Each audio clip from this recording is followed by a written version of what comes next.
Hi everybody, Mrs. Tan here, and today we're going to talk about string methods in Java. And because cats are the funniest, here are some GIFs with cats and string. So there are a few string methods that are in the AP subset, and what that means is that these are methods you're going to directly see in multiple choice questions. So they are the most important methods to remember for the AP test. Now, there are also a whole bunch of other string methods that in the string class that you can use that are not in the AP subset, but you can use them on any FRQ on the AP test. So you're still allowed to use them, it's just that they're not going to ask you specifically about those methods. So one string method in the AP subset is the constructor, so the string constructor. And the constructor for a string just makes a string object.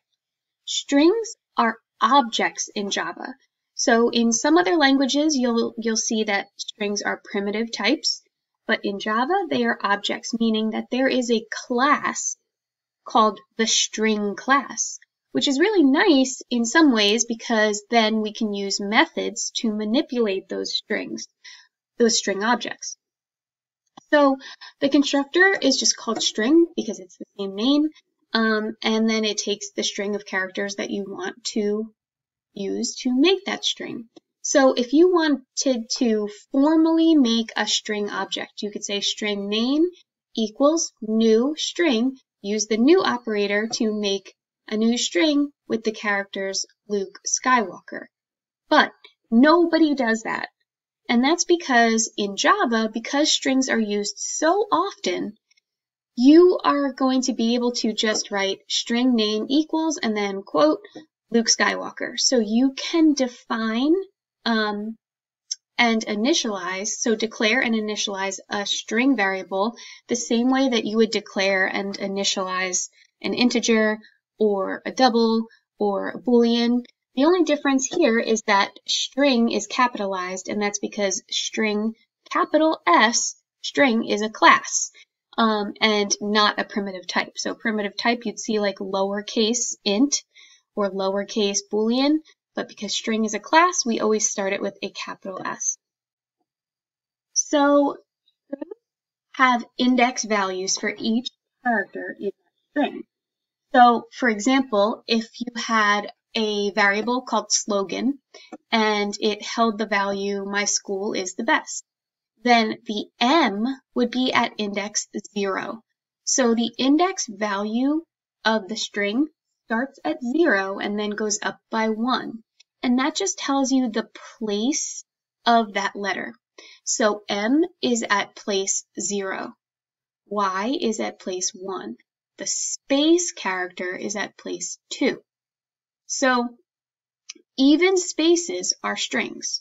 So this space, if it weren't here, then this S would be at index 2. So every single click of the keyboard, so every time you're typing a new character on your keyboard, that's a new index of your string. The first actual string method we're going to go through is the equals method. Now, equals method, every object has an equals method, but the dot equals method for strings checks to see if one string is exactly equal to another string, meaning that it has the exact same letters in the exact same locations, and it's case sensitive. So like if you did Luke dot equals Skywalker, then this would definitely return false because it's definitely not the same.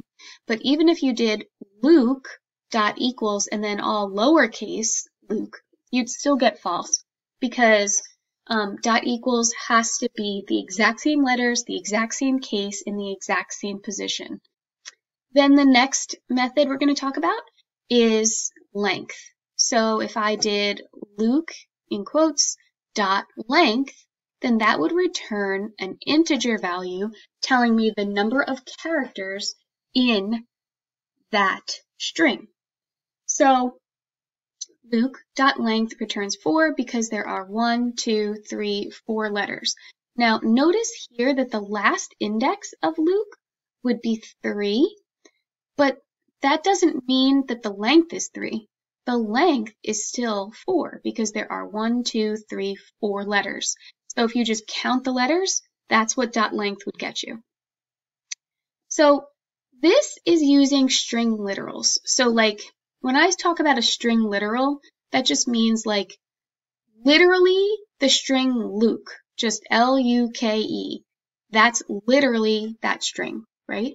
But then there's also string variables. So string variables would be like string x equals, and then quote APCS.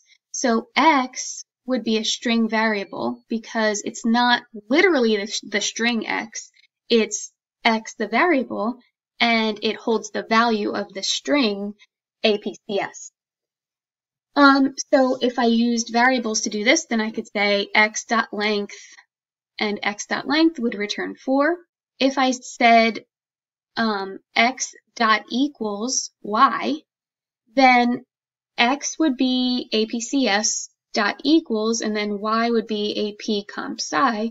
So this would also return false because APCS and AP comp sci are not identical in terms of their letters that they contain. So the next method in the AP subset is index of. So index of takes a string as a parameter and it returns an integer. So here it's going to return -1 if the string is not within the string that this is called on. And if the string is inside of the string it's called on, then it's going to return the index of the first occurrence of the string. So here's an example using string literals. Luke.index of UK. So UK, where does it start in the word Luke? It starts at index 1. So because U starts at index 1, then UK, so Luke.index of UK would return 1 because the first occurrence of U starts, or the first occurrence of UK starts at index 1. Now, if we did the same thing using a variable, so if we did x, which is APCS, dot index of, and then quote R, so if we were looking for the index of R, the letter R, then that would return -1 because R is not inside of APCS anywhere. So the next method we're going to talk about is substring. Substring is one of the most important methods that you're going to need to know for the AP test. So substring allows you to make a substring, meaning you have a sentence, like a string and it's, a bunch of letters, then substring allows you to break that longer string up into a smaller section. You could just take a section of a string. So if I have Luke Skywalker dot substring 3, 8, then that's going to return E and then space and then sky. And that's because Sky or Luke here, L is at 0, U is at 1, K is at 2, E is at 3. So because E is at 3, this is where it starts. Index value of 3 is where you want to start taking the section of the string. So hence E is the first value here. And then it's going to go all the way to 8, but not include 8. So it starts at 3, including 3, but then does not include 8. So it goes up to, but not including 8. So you would be able to do something like where it includes 3, but does not include 8. So kind of think of it as like bracket 3, 8 parentheses, if you remember using interval notation in math. So we start at 3, we go from 3, 4, 5, 6, 7, not including 8. So it ends at 8. And it returns this value. Now, the fact that it returns this value doesn't mean that it actually changes this literal string. It just returns a new value. And then there is another variant of substring. So the first variant of substring takes two parameters. So this is the first parameter, this is the second parameter. But then after that, there's also a variation of substring that only takes an offset. So what that means is that Luke Skywalker dot substring 3. So this would be something like it starts at 3, so it's bracket 3, and then this goes all the way to the end. So I guess you could also say that the ends are the bracket because it's just going all the way to the end. So if you just have 3 here, then it starts at 3 and it goes all the way to the end. Okay, note, remember that strings are immutable. So this does not change the string forever. It just returns a new string unless you reassign the variable. So the last one is compare to. So compare to takes the string that you're calling it on and it compares it to another string. So that return value is going to be an integer, and that integer is going to be the distance between the ASCII values of the one string versus the other string. So pretty much the only time you'll see compare to being used is to check to see the order, so to be able to like take words and put them in alphabetical order. So if you did Luke dot compare to Skywalker, then this would return a negative value because L comes before S. So let's just look at the ASCII table really quick. So here, every character that you would type into your keyboard has a numerical value that corresponds to that. So for example, Luke has the value of 76, and then S has the value of 83. So 76 and 83. So now let's go back to here. That because L has the value of 76 and S has the value of 83, then how does 76 compare to 83? So is 76 smaller than 83 or is 76 bigger than 83? 76 is smaller than 83. So how much smaller is it? It's smaller by 7. So this would return -7. And that's because L is at a lower value in terms of ASCII value than S is. Now that means that we actually want this to return negative if it's in the right order. So for example, Luke compared to Skywalker is going to return a negative value, meaning that this is in the right order alphabetically. L comes before S, hence it returns a negative, hence it's in the right order alphabetically. Now, what happens if both letters were first L? So if it was L, if it was like Luke and then like L and then Skywalker, right? Then it would go to the next value. If the first letters were to match, then it would look at the second letter. And it would be like, okay, U and K, and how do these compare with one another? But it only looks at the second letter if the first letters match. If the first letters don't match, then all compare to does is compare the first letters. So just like putting some like letters or words in alphabetical order, right? If you look at cat, the word cat, and then you look at the word cup, right? So cat and cup. Then you would see C first and C first. Okay, well that doesn't help me. But then you'd look to the next letter. You'd look for A. Oh, okay, A, how does A compare with U? Okay, I know A comes first, so that means cat goes before cup when you're talking about alphabetical order.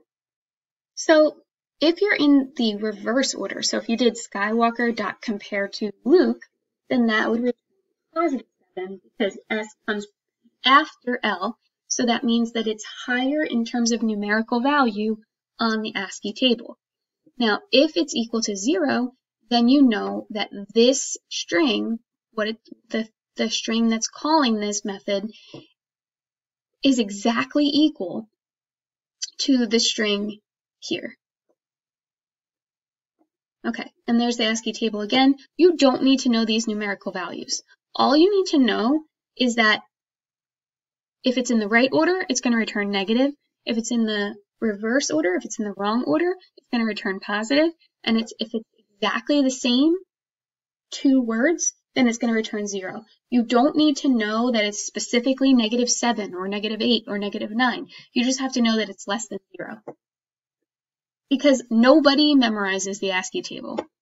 It would be a waste of time. Okay, so string methods that are not in the AP subset, but are very important and helpful to be able to know for the AP test. So, like, one of them is char-at. So char-at is, and actually Mr. Galisi calls it care-at, because it's like care for character. So you can say either way. You're going to hear some people say char-at, you're going to hear some people say care-at.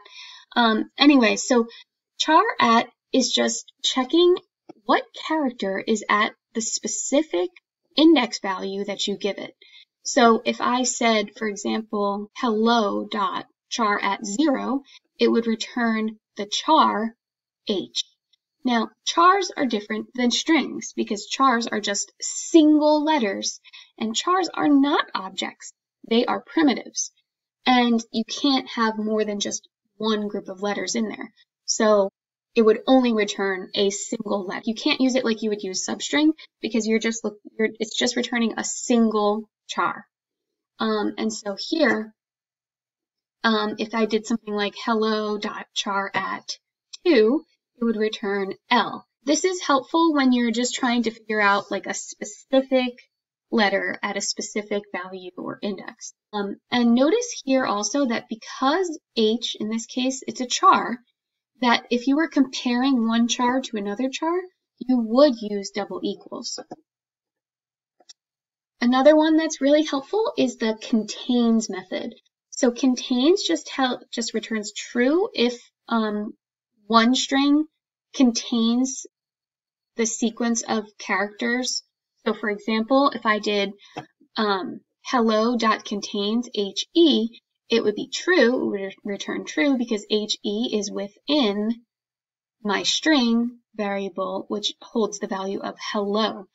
Now here, it says that it takes a type char sequence.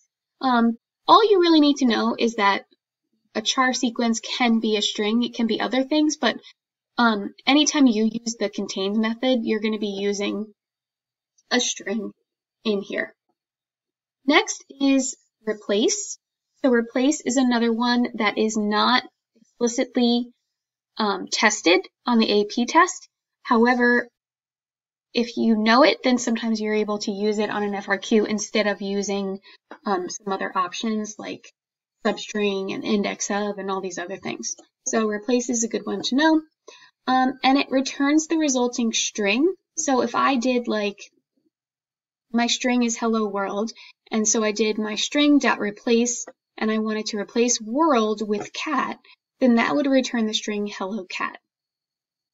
So again, this is not on the AP test specifically, but if you use it on an FRQ, that's totally fair game. Okay, the last ones we're going to talk about are 2 lowercase and 2 uppercase, and they do exactly what they sound like they do. So we have mystring.2 lowercase, and that would give you hello world, all lowercase letters. Mystring.2 uppercase would give you hello world, and that's all uppercase letters. I just scared my cat because I yelled kind of loud. Anyway, so that's all that these do. So a string is an object. So I know I've said this before, but it's really, really important to understand that strings are objects so that you can call methods on strings, and you cannot do that on integers or booleans or chars. So they're also constant. So you cannot change the value of a string once it is made.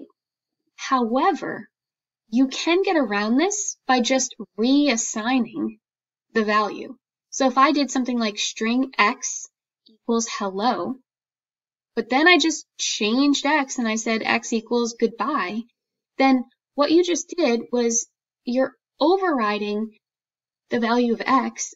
It was originally hello, you changed it to goodbye. So you can modify a variable that way, but you can't change the string hello by just using a string method. So the string method itself will not change the original variable. The only way you can do that is by just resetting the variable to whatever you want it to be. So we already talked about the equals method. The class object also has an equals method that just compares locations in memory. But basically what you need to know about the equals method is that it does better than just comparing two strings to make sure that they have the same location in memory in the computer. It compares the letters of the string to make sure that they're exactly the same. And if they are, then it's going to return true. Do not use double equals to compare strings. It will sometimes work and it will sometimes not work. And on the AP test, if you use double equals to compare strings, you will automatically lose a point on your FRQ. So to ask if two strings are equal, do not use equal. Only do that with primitives. So you can do that with chars, you can do that with ints, but you cannot do that with strings. And for strings, you would use the dot equals method to compare the two strings. So here, if I made a string S1 and another string S2, and then I did if S3 equals S4, you would get that these two strings are not equal. And that's because since they are two separate objects, they are held in memory on the computer in two separate locations. So even though they're identical, the computer holds them at different locations in computer memory, hence they are different objects, hence they are not literally equal. So even though they are literally equal, if that makes sense. So that's why we need to use the dot equals. So one more time, strings are objects. Be careful with double equals and equals. Do not use double equals with strings. You should use compare to and the equals method. They are defined for strings. So you should definitely check out those methods. Okay, so now let's talk about coding bat. So what I want you guys to try is do a few of these string method coding bat problems. So let's open that up. We're going to do one together just so that when you go to try some of these string method problems on your own, you won't be hopefully super lost. So I'm going to actually pick one of the harder ones and we'll do that together. And then I want you to try a couple of these after the video is over so that you can have a better grasp. Now, these coding bat problems are stock coding bat problems. Different from our AP Comp Sci at Ridge, like those coding bat problems. So those are always going to count as quiz problems for you because those were like handwritten by Galicia and I. However, the stock problems on coding bat, you can find solutions to these, videos that go over these problems. So if you Google search any of these, you will be able to find the answers out there, which means that we will never actually assign these as like a real assignment because you can easily copy them. But let's go over this one without x2. So without x2, it says given a string, if one or both of the first two chars is x, return the string without those x chars, and otherwise return the string unchanged. So this is a little harder than it looks. So there are quite a few different ways to do this problem. But the first thing I always like to do with coding bat is if it returns a string, right? So I know it's going to return a string. I'm going to start by just returning an empty string so that I can see the whole list of test cases to make sure that I really understand what they're asking me to do. So here it's saying, okay, without x2 and we look at this value, it's x and then high, then it takes away the x and it turns it to high. Over here, if I have an x as the second character, then it takes away that x and it turns it to high. High stays high. XX high equals just high. So that means that it takes away the first two x's here. Over here, this x value does not get taken away because it's at the second index, not index 0 or index 1. So also notice that empty strings, so a string with nothing in it, would return an empty string. So we have to worry about the case where it's an empty string or if it's a string that's less than 2 characters. So let's get started. There's a few different ways we can do this, like I've said, but I think probably the best way to do this one is to use index of and some if statements.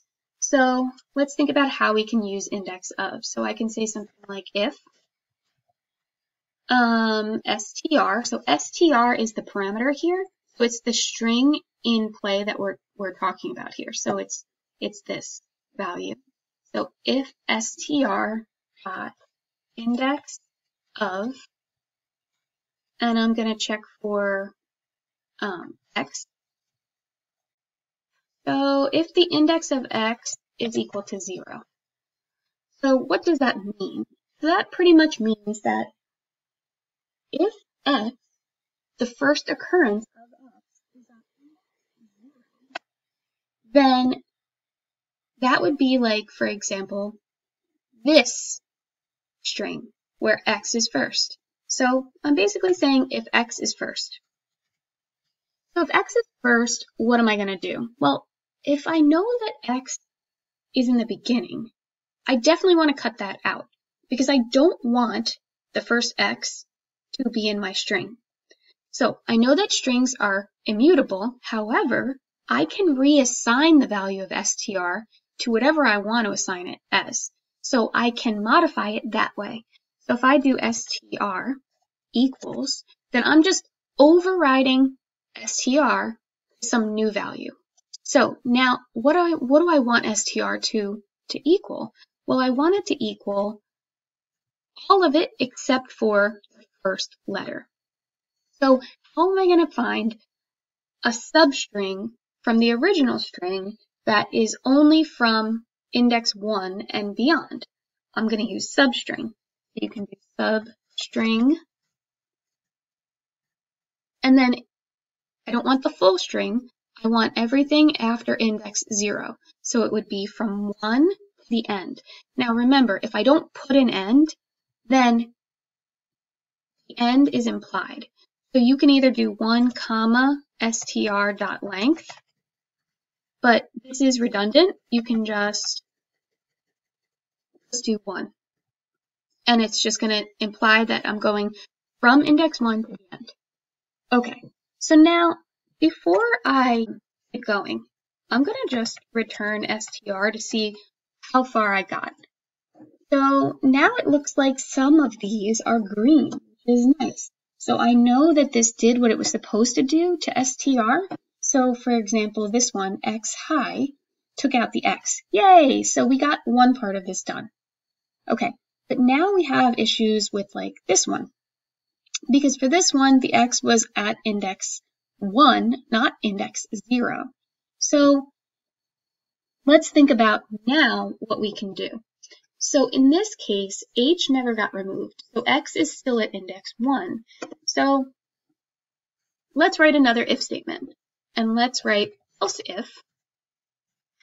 So str.index of x, if it were 0, then that was the first index of x, right? But if there were two x's, one after another, then x could have occurred at index 0 and at index 1. But then index of would only return the first index of, so just 0.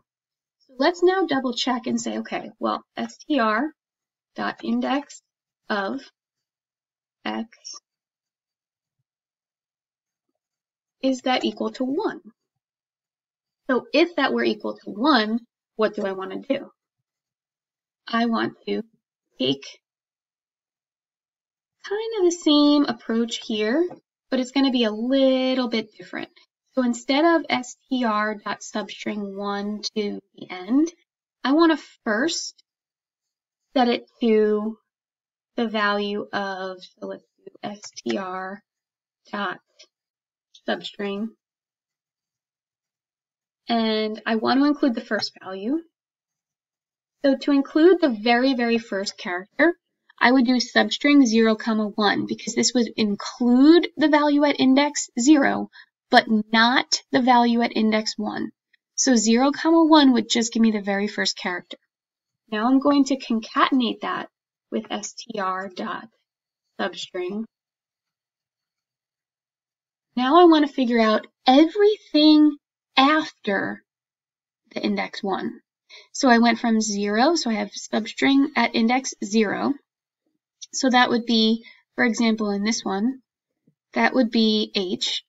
But then I want to skip over the value at 1, and then I want to start over at the value of 2 and keep going. So then I would put 2 inside the parentheses here. And then I don't have to put comma anything because it's just going to imply 2 to the end. So now let's run this. All right, great. So now I've got almost all green. Excellent.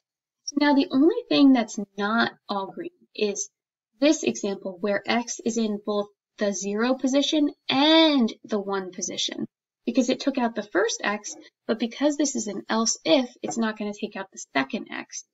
And the second x wouldn't even be the second x anymore.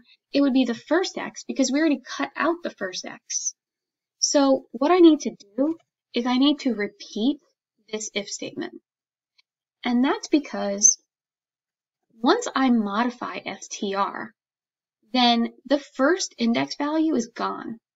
So now the first index value is really the second index value, if that makes sense.